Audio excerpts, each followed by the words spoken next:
Welcome back to We Still Like Each Other, the podcast. I'm Travis. And I'm Stephanie. And this is the podcast where we show that the honeymoon stage can last forever. Forever and ever. Hey, baby. Hey, daddy. We back? Yes. After Valentine's Day, Super Bowl weekend. How's it going? Oh, what do you call it? Rihanna Bowl? Rihanna Bowl. Mm-hmm. Kind of. No, I won't get into the Rihanna Bowl. What? You loved it. What are you trying to say? Just speak your mind. You look like you want to say something, but you're holding back. It was all right. What? It didn't blow me away. What was all right? The performance, the Rihanna Bowl. Okay. You got that off your chest? Yes. I'm not hating on it. Like, I don't, Yeah. I feel like all week people have been going in unnecessarily. Okay. But I can be objective. I can objectively say that it was just okay. Yeah. So I will say power of social media, because I watched it and I wasn't on my phone. I think I just wanted to make sure everybody else saw what I saw, that she's pregnant.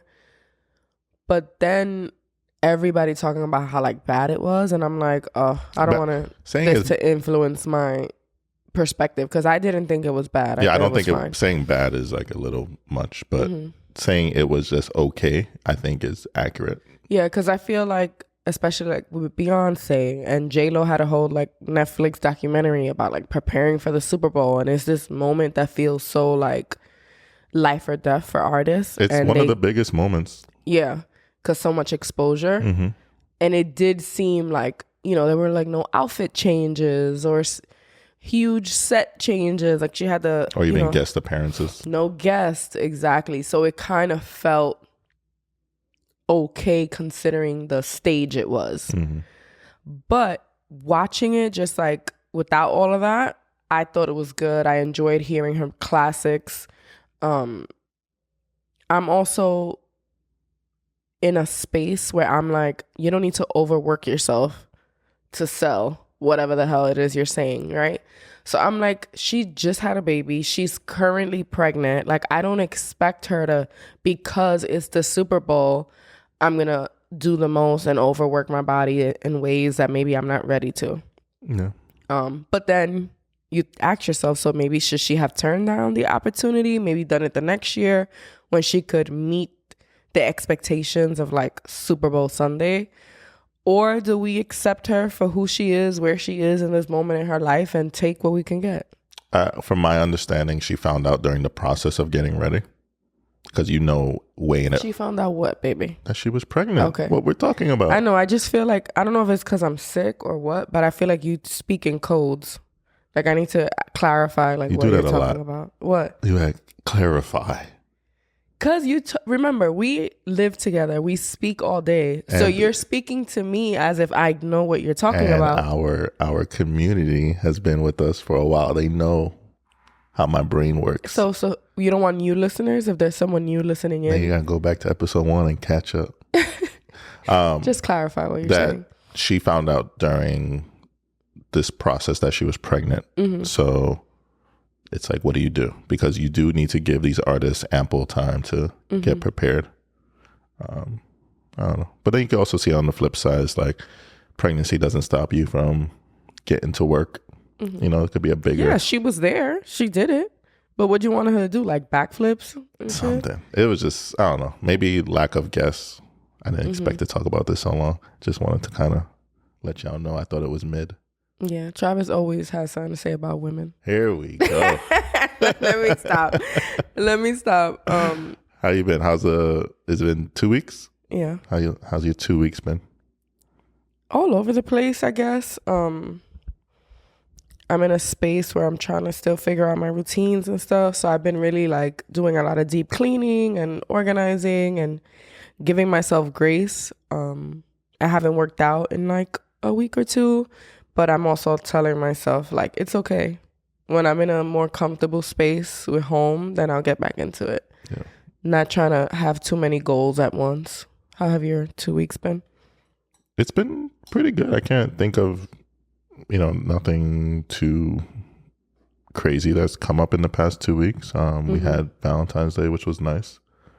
We didn't really do anything. Yeah. Got you some sunflowers. Mm-hmm. Honestly, he got me flowers. My favorite flower is the sunflower, the day before Valentine's Day. And I wasn't expecting it at all, so it did really put a smile on my face. I also think that men need to do more of an effort to get flowers just cause, not cause it's Valentine's Day, but why are you bringing that up when I do go out my way to? When's the last time you brought me flowers before Valentine's Day? Maybe like a couple months ago. I could check my credit card statement. Like a couple months ago, and that's your defense? But it wasn't for an occasion. It was a just because. I must have been in a bad mood, and you were trying to lighten it up. And I'm sure we talked about it in the podcast. Yeah, I was just about to say I'm having deja vu because it came up, and then I think one of the comments said, like, really? Like, they were going in on you because you're complaining about the just because flowers. I'm not complaining. Because it wasn't just because flowers. Just okay, but because how many flowers are just because flowers. Okay. You got me flowers because I was upset. That's not just because. Were you upset at me? I don't remember. Okay, but how many, I'm not even going to put this all on men. How many people see their partner in a mood or upset and just go about their day? So the fact that I acknowledged you were. And I appreciate that. I acknowledged you were in a shitty mood and I said, hey, I'm going to get a haircut. You know what's right by the haircut? The florist. Let me pick up one of her favorite flowers. And this was, don't do it on Valentine's Day because one is probably going to be more expensive. And I was out. And I know you weren't expecting it, so I thought that would have been a nice cherry. And it was. And again, I appreciate But you both always occasions. find a way to bring it back to like something negative. It's not that it's a negative. It's one of those things that for generations doesn't change about women wanting flowers and men refusing to get them. And it's a simple... I feel like you're holding on to like the old regime of the way men used to do things. I can speak. Men have always done them. They still do it. What are you talking about? I don't agree. I think there's a lot of men who are pushing for random flowers throughout the year. Yeah. And you're one of them? Yes. You buy me flowers just because. Yes. When, baby? What the fuck is going on right now? All right. Listen, I love you. You're an amazing partner. I have, we live in this digital world. I have digital statements and I will come back with receipts. Okay. And what are you going to do when Personally, for me, I feel like it's Mother's Day, Valentine's Day, and if I'm upset. I've never felt like you just bought me flowers. Okay. Sorry. Right. That's just me Don't being apologize. honest. Listen, that's your reality. Apparently, I'm living... One of us are gaslighting the other right now. And I don't think not every woman wants flowers, all right? So it just depends on your partner. I'm focused on you right now. I personally, like, if in my house, I have maybe about 20 plants. Like, I enjoy, like, bringing in, life into the apartment, into the place, into our home. And I feel like you could do it more often. Okay. You also still don't rub my feet, but I'm not going to jump into that conversation. So, yeah, you can see how our past 2 weeks have been going. Our 2 weeks together have been fine. Just fine. No, but now you're insinuating like it's been bad. Well, I might as well insinuate shit since we're both insinuating. I'm speaking facts. Okay. I'm always excited as soon as I press record because you just never know how the conversation is going to go. But then, you get blindsided with attacks and false attacks. Yeah. It's not false. Okay. You said it's my reality. Okay. Anyway, I had like a little mini Galentine's Day with a couple of my friends. I basically just had a couple of friends who I hadn't seen in a few months, and then it was almost February, so we're like, let's make it Galentine's Day. For those who are unaware, like myself, what is Galentine's Day? So it's like celebrating Valentine's Day, but for women, just together, like the gals. Do y'all do anything that make it? It just happens to be around Valentine's Day for me. I know maybe other women have different traditions or things that they do to make it specific for Valentine's Day. I guess we had like Valentine's Day decor. And other than that, it was nothing really specific. Like, I randomly was like, I really want to play Monopoly, as corny as it sounds. And of course, my friends were like, oh my God. Like, think of when you suggest Monopoly at any family gathering, friends gathering, what does everybody say? It takes so long. Oh my God, Monopoly is such a long game. And I'm like, everyone always says that you have Monopoly there collecting dust and we don't ever play it. So I was like, you know what? It's 4 of us. Let's just play. Like, and I feel like it's a good way for us to just chit chat, talk shit while we play this long ass game. So how long did you play for? Literally probably like 4 hours. And we were lit. We were drunk. So it was fun. But we ended up enjoying it. It was a good time. There was something I wanted to bring up. I know what it was. So I asked my friends, like, how are y'all feeling? And during the game? Not during the game. It was like another time. We were just like talking. And I realized that I intentionally was asking to kind of really genuinely ask how you feeling and be honest, right? And I realized that whenever we ask that question to our family and friends, the conversation revolves around goals and like career and like next steps, education, money. It's never really like how are they feeling like emotionally. And I also realized that means we're always living in like the future, like what's next, the next thing. And I'm like, we need to focus on the present and actually enjoying it. And when people ask you how you're doing, it shouldn't be the moment where you justify like your career choices or financial choices. Like how you're doing should just be that. Like how are you literally feeling? And I struggle with that. And I also feel like I need to do a better job at like letting my friends know like it's not, life isn't a race. Like if I ask you how you're doing, I mean it. I'm not worried about like if you went back to school or if you're, any other checklist of things in adulthood that make you feel like you're doing it correctly. Yeah, there's that pressure, as the older you get and then you're surrounding yourself by people who are maybe progressing in life differently from you. Yeah. There's a certain pressure, whether it's to be married, whether it's to have kids, whether it's to like have a quote unquote career. Yeah.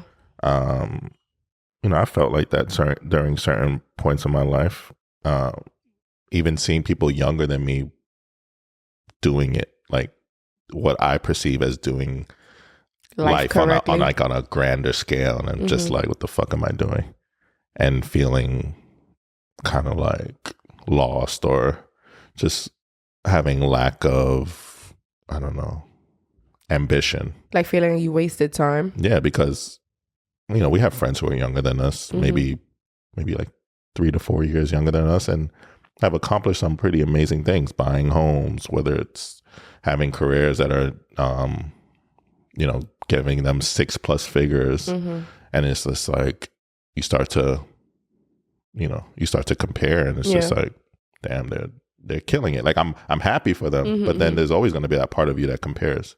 Yeah, one of my friends mentioned that, like the pressure of seeing other people accomplish things and you feeling like you've wasted time.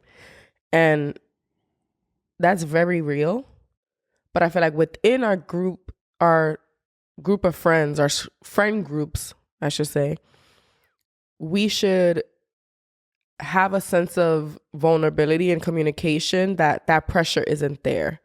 So when I ask you how you're doing, you can tell me about how you're feeling mentally, emotionally. Now, if the career stuff is like necessary to talk about, that's fine, but it shouldn't be that pressure, right? Because then I feel like people probably don't want to see their friends because they're like, oh, I don't want to have to talk about how I still hate my job, but I haven't done anything to apply for a different one. It's kind of like seeing your parents and you don't want to have to answer to them. You don't want to have to answer to them about like the boyfriend, the girlfriend, dating. Or where are my grandbabies? Yeah. And you're like avoiding those conversations and you don't want your friend groups to become that. And honestly, even our families, like we shouldn't feel that pressure from them.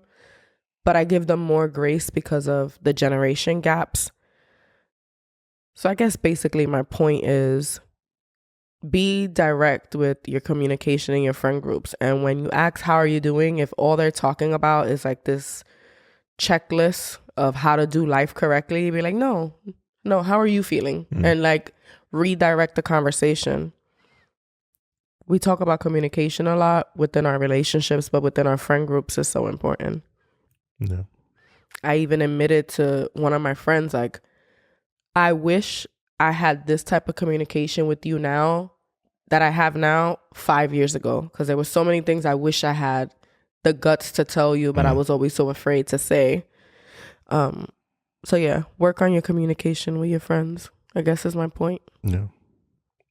I want to give you some kudos for making some friends plans and sticking to it. Yeah. Because I know it gets harder and harder the older we get, and it's easy to make excuses as to why you can't do it. But I know even leading up to it, you were kind of like all over the place. But you said, it's going to be great. I don't know why it's so hard to like make plans and stick to them in adulthood. Like, I don't know if it's guilt of like, maybe I could be doing something else with that time with my like for the family, for the house, for my goals. Like, I haven't worked out in 2 weeks. Maybe like instead of hanging out with my friends, I don't know. But I do know that even though I considered canceling, I was like, I know once I do it, I'm going to be so happy that I did. So fuck it. And I'm glad I didn't cancel. I had a good time. Do you think we become less spontaneous the older we get? Because I mean, from what I know about you, I feel like 18-year-old Stephanie would have just been like, Friday, come on, let's go. Yeah, definitely. And just different responsibilities. And like now we're further away from like all our friends and stuff. So we can't just spontaneously do things. And we have kids. We can't just spontaneously do things together, because then who's going to stay with the kids? So definitely it changes. But I also feel like everyone's so busy. You have to pencil these things in. Like, being spontaneous doesn't work. Yeah. Like, we need to put it in the calendar. Like, shout out to Pete. He messaged me the other day like, yo, we need to catch up. And this was like a week out. He's like, I'm putting something on your calendar for a call. Not to hang out. He lives in Florida. He's like, just for a FaceTime call. Yeah. And it's real. I need to do that. Remind me. One of my friends, I've been meaning to like put in a call to actually have a conversation with. So adulting is ghetto. Absolutely. So before we go on to Did You Know, how are you feeling, babe? I'm feeling betrayed at the flowers conversation. I threw you under the bus. Yeah. Sorry. No, I mean, but if that's your reality, then I'm going to look at the receipts. And if they're not matching up with my reality, then I'm going to try and do better. But if it is a reality, I'm going to rub it in your face and come back and do a solo video about how you ain't shit. You know what it is? I'm not even like that upset. Like, I'm not waiting for flowers or like, but getting these for Valentine's Day made me think of like, it genuinely brought a smile to my face. Like, even every time I see them in the living room, like, it's something that does bring me joy. And I wasn't really expecting anything for Valentine's Day, because you and I have already discussed how like doing the most for a specific day, like, it's just not our thing. It's not the way we show love to each other. So that feeling that I felt the day before Valentine's Day, like, I want to feel that more often. And it makes like not even stressing Valentine's Day easier, because it's like I get that joy just randomly. And then you're very defensive, but I feel like you can remember the last time you got me flowers. It was like, well, was it really just because, or it's because I was upset? And not that I didn't appreciate them, but there's not really much just because flowers happening.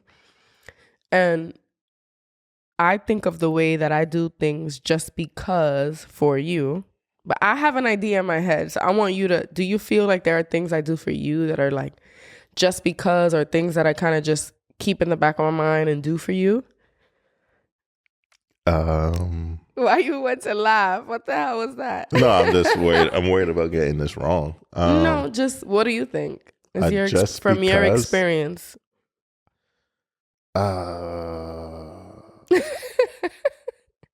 Like, there are things you do for me, and I don't know if that goes into just because, like, you know, I appreciate when I'm working from home and you bring me breakfast and stuff like that. That's a good one. That was one of the ones I was thinking. What else? Okay. So outside of that, is there something I'm missing?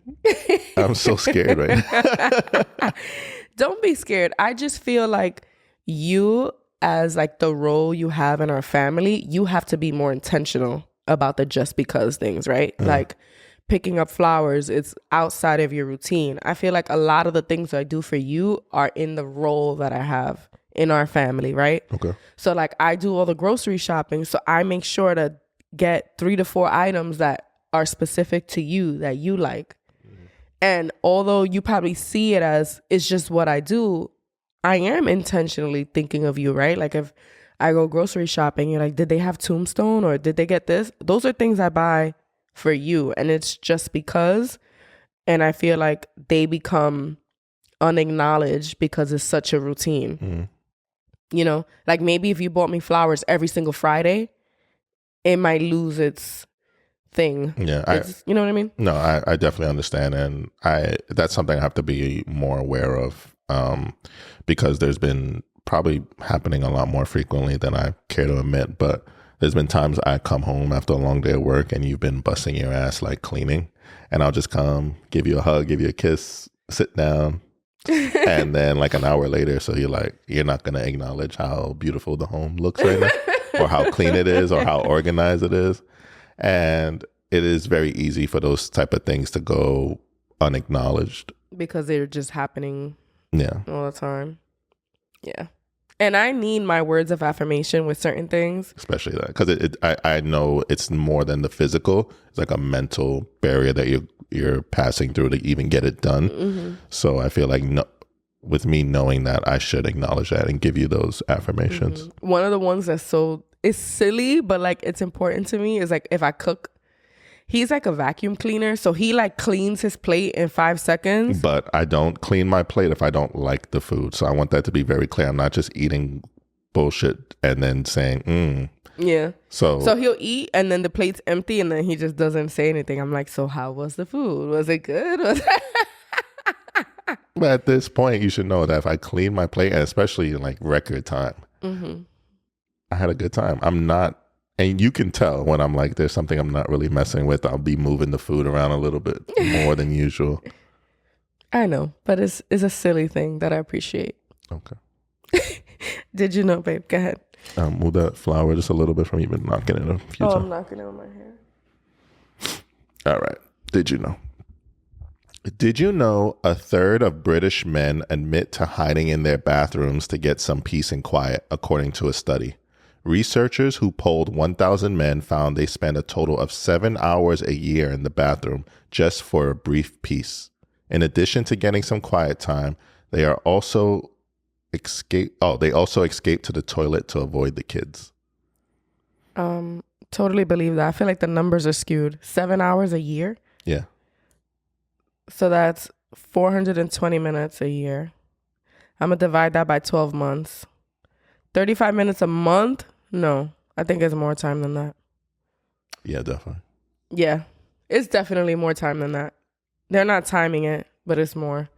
100% agree. Do you ever escape in the bathroom? Don't lie. Escape. I don't feel like I do. Yeah. I enjoy my bathroom time. Like if I have to go take a shit, I'm definitely making sure I have my phone with me first. Mm-hmm. I don't know if I use it as an escape. I'll be honest here. Maybe sometimes at work, you go escape to the bathroom. Okay. Yeah, I don't think I do it so much like within my. Yeah, honestly, for me, I don't see it as a problem in our relationship. I do know, like, if it's a hectic day with the kids or something and you mention having to go to the bathroom, I'm like, please don't take your phone. Like, I can't afford to lose you for another extra 5 minutes because you're distracted on your phone. But even myself, like if it's a busy day and I have to use the bathroom, I make sure I don't take my phone with me to the bathroom because I need to be in and out. But it's never been like a problem. I'm never like, oh my God, he's in the bathroom again. Yeah, you do complain that I shit too much. Yeah, but you have a healthy bowel movement. I'm jealous. Honestly, that's what it is. I'm like, shit, I wish I could empty myself that many times a day. So what do you think about men who do that? Like, is it a sign? Is it a red flag? Is it a sign of an unhealthy marriage or relationship? I think it's just something you should acknowledge that needs to be fixed. Because if your bathroom is such an escape, that means like your life is not in a healthy place, right? Like maybe things just need to be restructured because you need to have peace and time for yourself, not with your legs getting numb on the toilet. Like that's a shitty excuse for alone time. Boom, boom.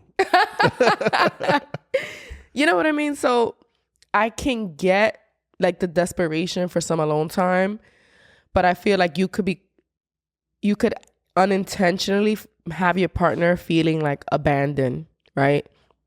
Like you're in the bathroom when I need you, which is why when I know I need you, I'm like, please don't take your phone. Like, and maybe a little TMI, but most times like we have the door open, we're talking to each other. yeah, like, yeah. So I don't know. I don't view it as an escape. I can understand. You don't, but I feel like it happens. Yeah, that's tough. I feel like you shouldn't want to escape your family ever. Listen, I've been stressed. I've needed to like take a deep breath, but then kind of like psych myself up to get back into it. But I don't ever like want to hide from you all. Yeah, there are times when I'll notice like you've been doing a lot, like with the baby or whatever, and I'm like, I want to step in, but then I'm also like, no, I'm home by myself, Monday, Tuesday, Wednesday, Thursday, completely alone, and I have to do it. So like, it's okay, but like, if you need to tap in, like, you can. It's like weird, it's hard to balance like helping you out, but then it's like allowing you to kind of be, I don't even know what the word is, but I don't know, do my parent duties or so, because I don't feel like I'm purposely like not trying to help you. Like it's not like well, now he sees what I go through. Perfect example. This morning, you're not feeling well. Yeah. And I started cleaning the kitchen, made breakfast, juggling River, getting Eli breakfast, made you breakfast. And then after we all said and done, I was like, yo, I don't know how you do it. My back is killing me right now just from standing for so long. Yeah. And you admittedly said that part of you was feeling bad. Like, even though I'm not feeling well right now, like I wish like you wanted to come help. But then you kind of slapped yourself and was like, hold up, I do this all the time. I literally do this all the time. I'm like, this is my day to day, like getting Eli ready for school, straightening up the kitchen, cooking, re-straightening up the kitchen, dealing with the baby. Like I do this every day. And the day you did it, I had guilt. So trying to remind myself like, it's okay. It's okay. And I'm literally sick. I don't know if y'all can hear it in my voice, but like I feel like shit today. Yeah. I do. Well, just to put a period on this, I do think I personally don't like is like if you can help, you're like trying to like teach a lesson. Yeah. I don't like that. Yeah. So like let's say you were feeling 100% healthy, but then you see me like scrambling around, you're just like, oh well, I'm not gonna help you. Yeah. I don't do that. But I don't think it's wrong if it's planned, right? Like if it's like I had a tough week, I need you today to like take charge. I'm gonna like zone out in a book or in my room scrolling on the phone. I feel like everyone's entitled to those days, but you have to communicate it. Yeah. And without like malice behind it.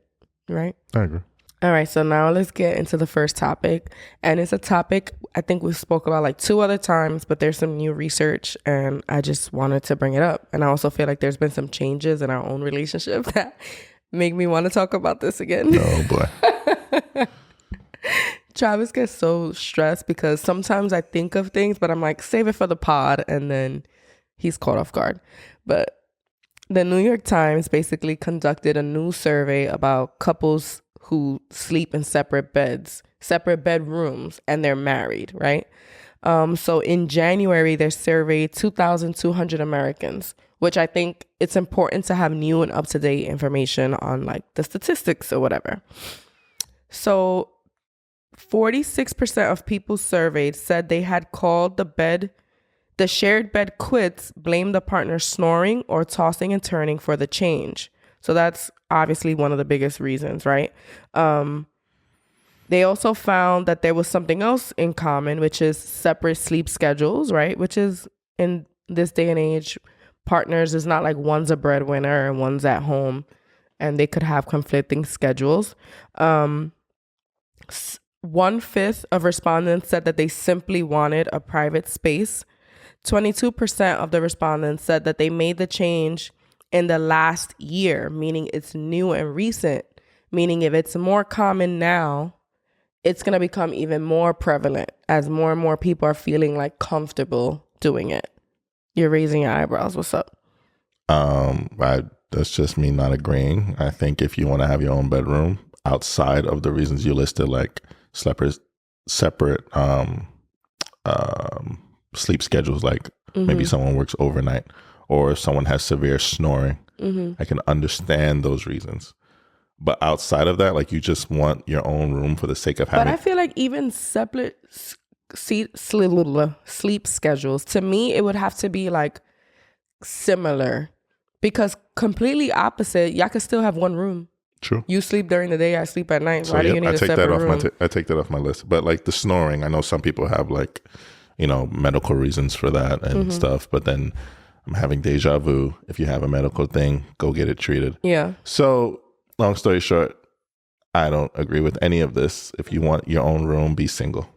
All right. If you just want, I feel like my views on it is changing, but we'll get there. This. Okay. So in the article, they spoke to several different couples and like figured out their reasons. So there was one woman that she started to value her personal space because she was living abroad for a while. So then when she came back, they told their partner, like, honestly, I want to have separate bedrooms because I just really enjoyed having my own space. And what they do is they kind of during the week sleep apart, but then they have sleepovers on the weekends. How do you feel about that? I think that's bullshit. I think if you want your own space, be single. That means you don't want to be in a relationship. Like, first of all, and I don't know if this is for every relationship, but please let me know. We are hardly in our room. It's almost like it's like a magazine. I think that's not as common for everybody. Okay, so our room is mainly for sleep. And we go in there to like get our clothes. Very rarely are we like hanging out in the room. Most of that happens in the living room where you're supposed to live. Yeah. So the fact that you need your own space, meaning that means time away from me. I don't have a problem with the time away, but the fact that you need a whole room for it. Yeah.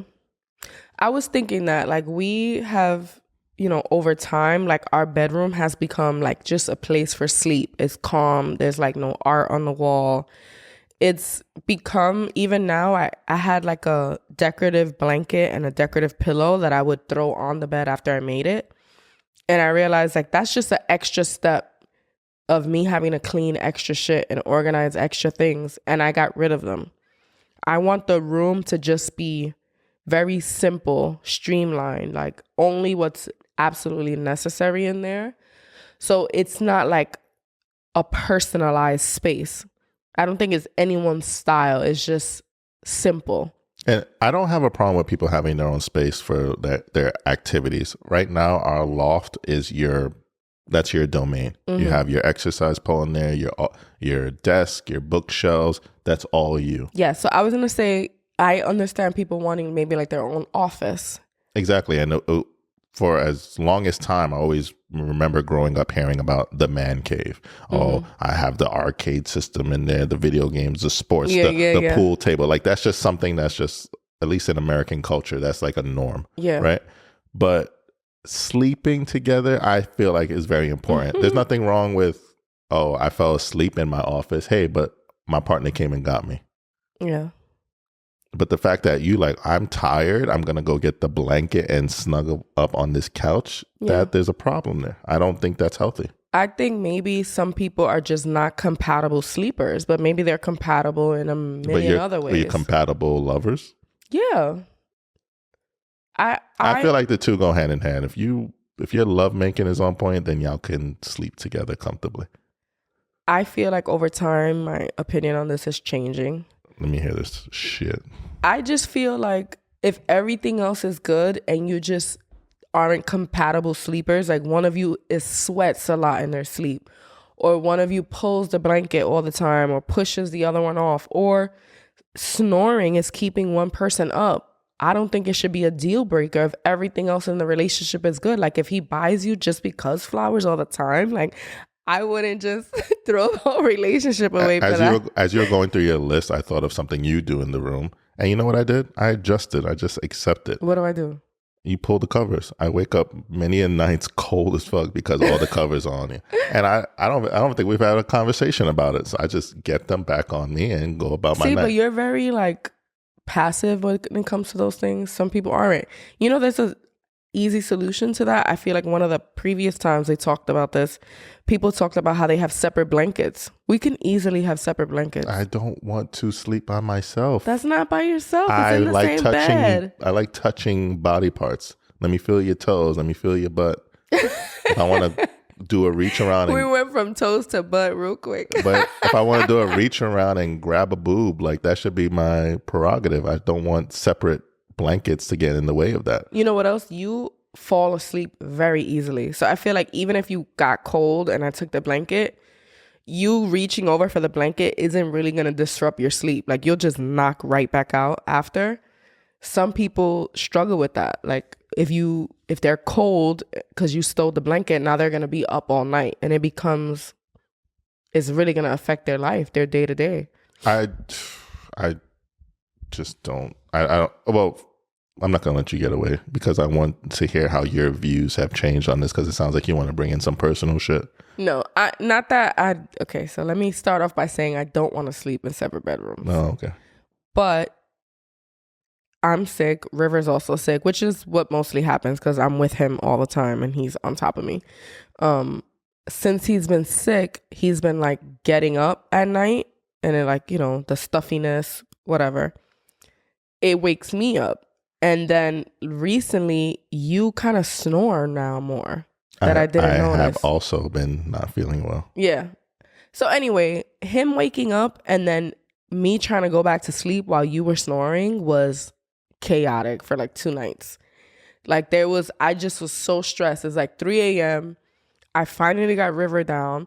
But now every time I feel like I'm dozing off, you snore, and it wakes me up. And I was so stressed, and I contemplating coming to the couch, and I'm like, this is why couples sleep apart. What? Well, I'm glad you never brought that as a option, because it would have got turned down real quick. Yeah, no, I don't want a separate room, but in those moments, but it's also like, I know that's not every day. If that was every day, if every single night I wasn't getting sleep because of it, we would have to figure something out. I genuinely want to know, do you think that it's okay for couples to have separate rooms? I feel like it's all nuanced. So I have a couple, I took notes on all the different couples. And there's one couple that started during the pandemic. And I'm like, you know what? That makes sense. They went from working outside the home to now the world shut down. They're together working in the house with all their kids all day. And then the wife started to sleep in the guest room just because it's like at the end of the day, she just needed some alone time. It's just like she identifies herself as like an introvert, and she says she needs her alone time to recharge. And I feel like there's so many people like that. But it just sounds like the relationship or the marriage is conditional. It's like, well, we were great in the normal world, but now with this new world where we're spending more time together, then it's like, I don't know if I could do it without these conditions being met. But yeah, love is conditional. I feel like we always talk about that. There's conditions to our love. Like satisfaction is a condition, respect. There's so many conditions to love. And something like a pandemic is going to put a wrench in everyone's comfort. And I feel like being like, you know what? I know myself as an introvert. I need my alone time. And maybe before the pandemic, that was driving to work, on the train, my lunch break. And now we're home 24/7 with our kids.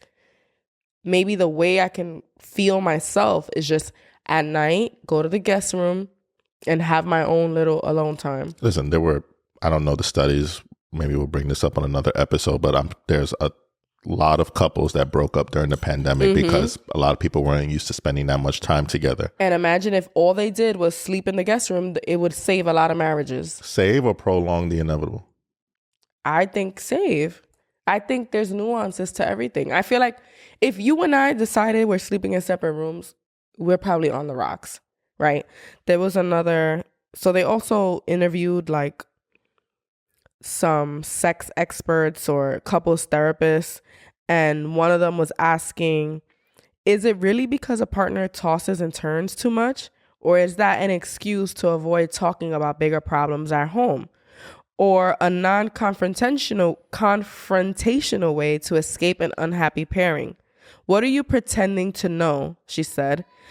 I have people say things like, I moved to the other bedroom because of my back. And I'm like, did you? Did you? So it's true. It probably happens that people are using it as an excuse, but maybe not always. I do agree that people are probably using those reasons as a excuse to maybe put a Band-Aid on a bigger problem. It doesn't make it right. It doesn't. I don't think that now there's some people that can find a healthy form of doing that. I disagree. I feel like if you're doing it for the wrong reasons, obviously that's an issue. But I do feel like there's genuinely happy couples, happy people that can have separate bedrooms. I also feel there's one couple that I feel like it might be the same couple that started in the pandemic. But anyway, there's a market now for like interior design to like, why are you laughing? You're like capitalism. Yeah, like again. we'll find a way. Like, enjoy sleeping in separate bedrooms. Let's design your home to represent that. Yes, exactly. So there's a lot of money in it, and it shows that there's a certain level of privilege to even having your own room, right? Because hello, who the hell can afford an extra bedroom when you're like, nah, we're sharing. And it becomes like glorified roommates, basically. What? I don't know. Maybe it's because of the way I'm wired, but I just can't wrap my head around it. Like I always say, some of my best or my happiest moments are when I'm doing something that brings me joy, whether it's like, I don't know, watching a TV show or bringing you into my world. Like, I don't know if you had like a big interest in like comic book movies prior to me, but now it's like, if I'm going to go see a movie, I want you there because one, I don't want to have to explain to you what you missed, but two, it's like having your partner there to be a part of your joy. It's the equivalent of, for me, it's like touching feet right before bed. It's just knowing you're there. It brings me peace. It brings me joy. So I can't wrap my head around couples who like want to separate the two. I have another, hot take on why couples probably should try it. I feel like sometimes we get too lazy when it comes to intimacy, initiating sex, flirting throughout the day, that sometimes the bedroom is the only time couples have any intimacy. So I feel like if you ever find yourself in that situation where it's like, you didn't flirt with me all day, we didn't have any form of intimacy, and now the second we hit the bed is like, let's have sex, like, ew. Like, you're not gonna be turned on, shit's gonna be dry as hell. So maybe that could be like a challenge, like challenging each other. Like, we're not dependent on the bedroom for intimacy. No, I agree. Listen, I've been guilty of doing that. Okay. Just assuming because we're both in bed half naked, that is go time. And then throughout the whole day, it's been like, good morning, good afternoon, I'm home. Yeah. It's like 3 text messages, and then I expect you to be like ready to go. So I agree with you, but I just feel like there should be a different type of test, or rather a test, just do it. Like you know what's gonna get your partner in the mood, and I don't think sleeping separately is gonna solve that. Yeah, I think it'll be a good like experiment if a couple's struggling with that, and maybe they've already communicated it and they know it, but it's just hard. And I'm not necessarily saying it's always the man. It goes both ways. Like the bedroom is like a easy like, okay, we're here, we have sex. So if you're struggling with the intimacy outside of the bedroom, it could be a good challenge, because then if you're missing that part, you're like, oh shit, I have no choice but to, engage in intimacy outside of these 4 walls. That's a good topic. What? Just because men get hard by a strong wind doesn't mean that we don't like some romance. That's true. But y'all make it too easy. Y'all like ready to go for nothing. So honestly, it's on y'all. Now, there's a difference between being hard and ready to go, or erect. Having an erection and being like turned on are 2 separate things. And I'm sure, if you're lucky enough that you have like semi-normal erections, you know, because, you know, we're getting up there. I'm going to be 35 this year. Glad you know. Yeah, it's just sometimes you'll just be like watching TV and it's nothing sexual. And it's just like, why the fuck am I hard right now? But I forget my point. You were saying that just because you're erect doesn't mean you're ready to go. Yeah. And I think we need to have a conversation about bringing romance back to men and not just assuming that because we're men, we don't need that. Yeah. But the other thing that I want to say on behalf of women is that sometimes we're trying to be romantic or intimate just like to show love, and y'all kind of take that as like, oh, you're ready to go right now? Like, you got to slow down and pump your brakes sometimes. But Travis be staring at me with these eyes. Beautiful eyes. But yeah, where was I? Let me see. Oh, so that same therapist that talked about, maybe not, I'm confusing my notes. Never mind that I said that. But this other therapist, psychologist, she said, I get a little bit of a mild pink flag. It's not a big leap from healthy solitude to a little bit of difference. I guess, right? Wait, what? Like sleeping in a separate room. A little bit of distance to healthy solitude. That's like not too bad, right? No? He's like, no. I'm not with it. That's just me, but let me read another part. She says, in her survey of 3,000 couples in long-term relationships, Dr. Fraser has found that roughly 33 to 40% report that they are in a sexless relationship, clinically defined as having sex together no more than 6 times a year. Good God. And I honestly think if your sex life wasn't hurting before, having separate bedrooms isn't going to magically make it better. But because depending on the situation, it might make it better. Listen, we always talking about embracing that spontaneous sex. There's nothing spontaneous about sleeping in separate bedrooms, because then you're getting into scheduled sex. You come into my room tonight? Well, no, why don't you come down the hall, knock 3 times? If there's a sock on the door, then it's knocked. Let me see.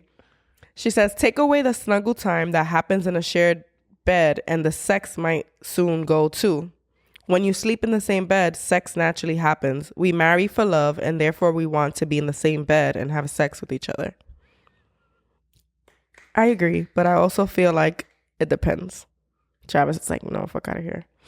I just feel like we're in this day and age where we're trying to redefine all aspects of life. And listen, some have been for the better. We have a lot of toxic shit that we need to get away from. This isn't one of those things. Like, I feel like at our core, you always talk about evolutionary psychology. There's reasons why we sleep together, for warmth and closeness and all that type of stuff. It shows, I'm sure there's some type of like ownership thing there too, with like when you get to like the alpha male and all that stuff. I'm not getting into all that, but I just think there's something that happens when you are close to the person you love, and it's not going to happen in a separate bedroom. I feel differently about doing activities apart. I do think there's healthiness to that, because I think you can get really codependent, and you don't want to go down that road. But sleeping together, I personally am against it. Mainly because of how it could affect our sex life. No, mainly how it could affect our relationships, Stephanie. Okay. I don't know. I thought it was sex. But there was another organization that they surveyed. It says 31% of surveyed couples said they sleep apart, reported that the arrangement had no impact on their relationship, and 21% that their relationship improved because of it. So maybe you just wanted a roommate that you occasionally sleep with and procreate with. Somebody said you're no longer trying to figure out ways to break away from your family and get alone time. I don't know. I think it depends on the people. I feel like if we had the means to like have such unique separate spaces, I would never it'd be bedrooms. Like, I would want you to have like a game room. And I have no problem with that. And even those situation that can get slippery too, because you do need to, like, people can get lost in their own spaces. Like, I feel like if I had my man cave, but I was down there as soon as this day started to the day ended, that would impact our relationship. Even now, I try to figure out, like, if you had a man cave, like, how much time would you actually spend there? It's like, when am I being a parent? When am I being a husband or someone who communicates? If you work outside the home and then your time, yeah. Even like my little space, it's to use during the work day. Like, it's like I'm never really there on when you're home. I don't know. Everybody's different. Yeah. Whatever. I guess I need to see more data on people having like long lasting marriages for me to feel like it's worth it. I don't need a handful of people saying it works for me because I feel like you were just one step away from being single and like fucking around. Yeah. I guess it always depends on your motives and why. But that comes to anything. We make excuses for staying in shitty situations when we don't have to. No. All right. We put a pin in that? Yeah, we'll come back to it. All right. What do we do if you're snoring and I can't go back to sleep? Shake me. Or find out why I'm snoring. No, I have been doing that. I like shake you. I'm like, you're snoring. I'm not a snorer. So, and I have been feeling like stuffy. So I feel like probably it's definitely that. Whatever you and River are going through, probably I have like the mild version of it. Yeah, you're definitely feeling like a little sick because it's not a problem. And I also think typically I would sleep through it. But since River's been waking me up a few times a night, it becomes like, oh, I can hear it now. And it's not as easy for me to fall asleep as it is for you. Yeah. But let's move on to, and also y'all can relate, and that'll be the end. Okay. I know everybody loves also y'all can relate. I love even more when you say the correct title. Oh, I didn't call it. Did you know? I was like holding my breath, like, don't do it. I'm gonna let you read it, okay? Okay. So I'm gonna pass you the laptop. All right. Oh, so y'all can relate. My wife and I are in a weird place in our relationship. We have years of resentment built up for each other. Everything culminated to an affair she had late 2020 that seeped back in during 2022. How do you interpret that? That I'm just trying to understand that she had an affair in 2020. And it seems like she revisited that same affair. Whew. Yeah. You want to talk about that or keep going? I feel like for me, especially me now, like I don't think an affair means the end of your marriage. I feel like as much as we know now about relational theories, about communication, if one of us cheated now with everything we know, with the information we have about partnerships and each other, it's probably the end of us. Yeah. Do I think that's for everybody? No. I feel like maybe she got into an affair in 2020. Them deciding to stay together, they didn't do enough work if she went back into that affair again in 2022. I feel like they wasted 2 years of not figuring it out and getting to the root of the issue. It wasn't like they basically put a Band-Aid on it, right? Yes, because something must have been lost in the process of the healing, of the recovering, that she went and cheated again. Unless she genuinely doesn't want to be in the relationship. And if that's the issue, then she needs to leave. They need to separate. But again, let me hear the rest. Divorce has been a back and forth conversation. We have 2 kids, so I'm dedicated to working through everything. But my wife has seemingly lost all connection with me in the process. Okay, so that's another thing I want to say. The kids is irrelevant in this conversation. We're talking about 2 adults who need to figure out if are they compatible enough? Do they like each other enough and care about each other enough to want to have a life together? The kids are a bonus. I feel like the kids are there to kind of, you want to be a good example for them, but not as a partner, but just as a person. Yeah, because ideally, who doesn't want their kids to grow up with both parents? But that's not going to be the only thing to hold you together. That can't come at the cost of your happiness. And you also don't want to show your kids, like, because of y'all, I stood with your mom who cheats on me and disrespects our union and relationship. Like, that's not something you want to teach your children either. Yeah. Sorry. lost all connection with me in the process. She hasn't even said she loved me for almost 2 years. It's been rough. Currently, she says that she wants to make things work and find that love again, but the path to recovery has not been fun. Am I too far into denial? Ooh, what do you think, babe? I think, like you, I do agree that an affair doesn't mean it has to be the end. But what's the work that you're putting in? Because now that you've acknowledged that something has happened, you're willing to look past it, maybe not forget. It's going to be a lot of uncomfortable conversations, probably more so on her part since she's the one that stepped out. Yeah. But you still have to have some accountability, right? Unless she's just like some insatiable, I don't know all the psychological terms for. Like if she just, can't turn down sex or affairs, then that's a different situation. But you have to have some accountability in terms of why did my wife feel so comfortable stepping out? Like what? And I'm not at all trying to say like this is on you, but there has to be some ownership here. Okay. Even if it's like a small percentage. But she has to have some accountability about like... She's taking the chunk of this. Yeah. If it's 100%, she's taking 95%, in my opinion. And he has to take 5%. Yeah. But with all that being said, accountability has to be held on both sides. And then we have to come to how are we going to fix these problems? Another thing is also like we think do y'all think the kids don't notice that there's tension, that the thing's going on?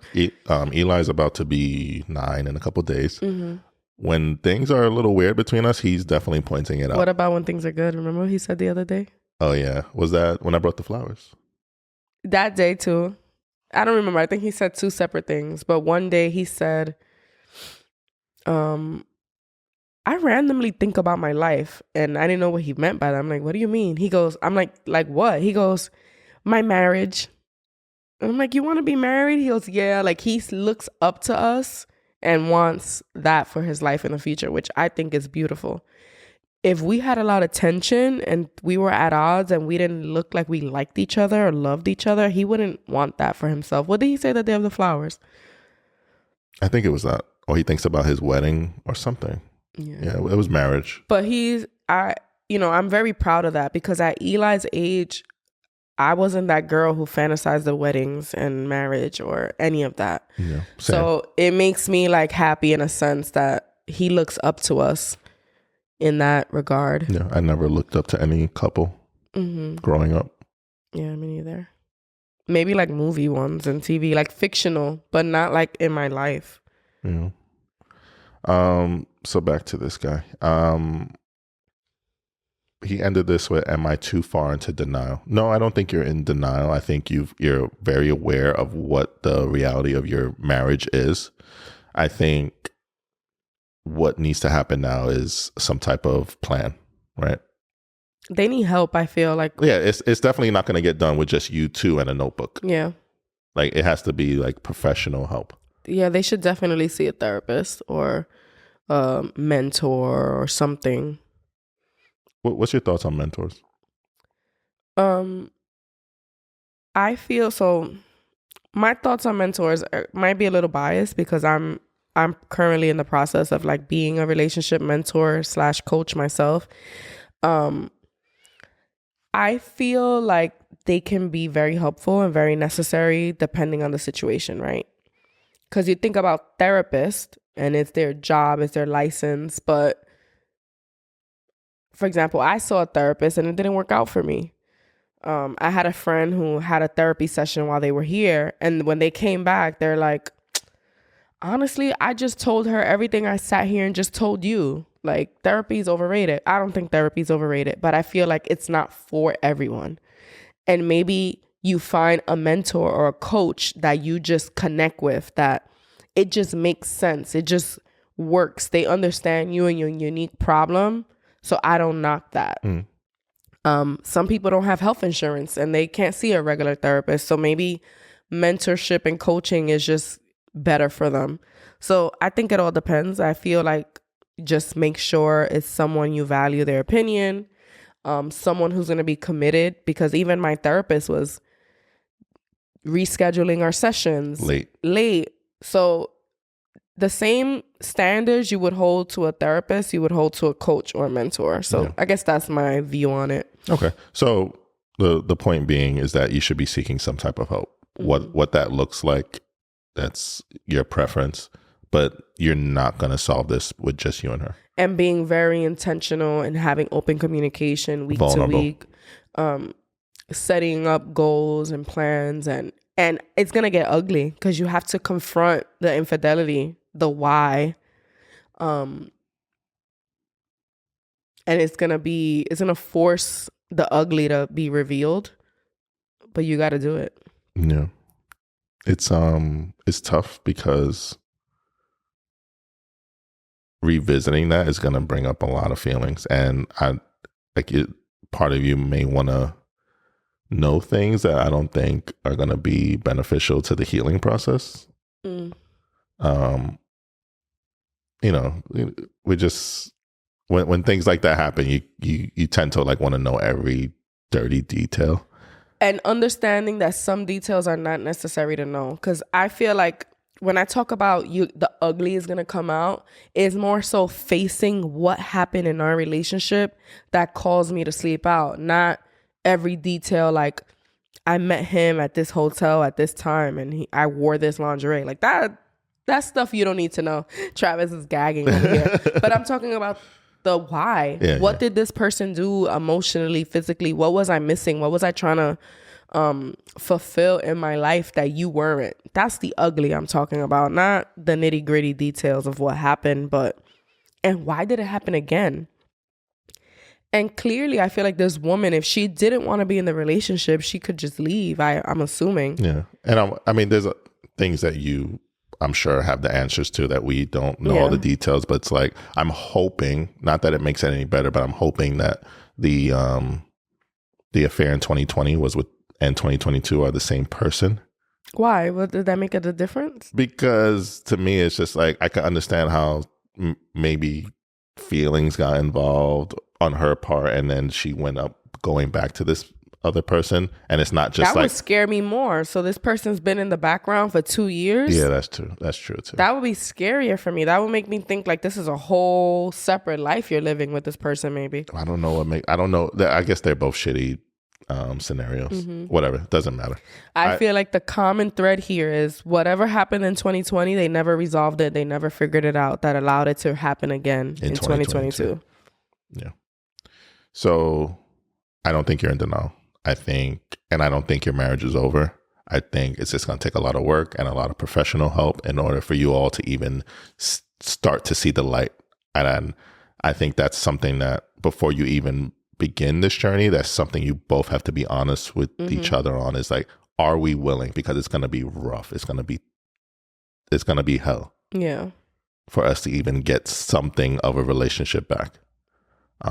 So I think if that's something you both agree on, that you're willing to put in these sweat and tears, then I think you can recover from this. But if only one person's going to put their best foot forward, then just start figuring out what separation looks like. Absolutely. I do feel like her saying she wants to make it work is a good thing.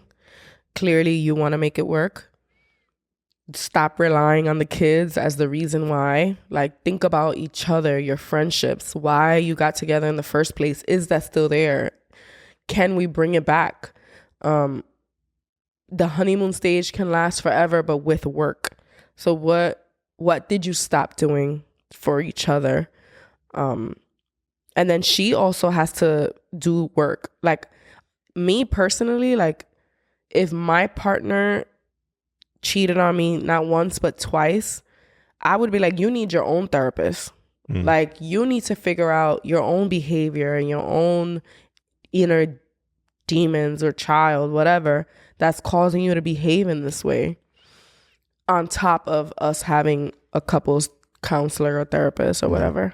So a lot of work. And I don't think even though you're technically not the one who did something so obviously wrong, even getting your own therapist. Yeah. Because although there are things you're going to address together, it's not just, I feel like you go through life majority of the time by yourself. So you're gonna have a lot of time to your inner thoughts, and I think you're gonna need some professional to like work through those things. Yeah, absolutely.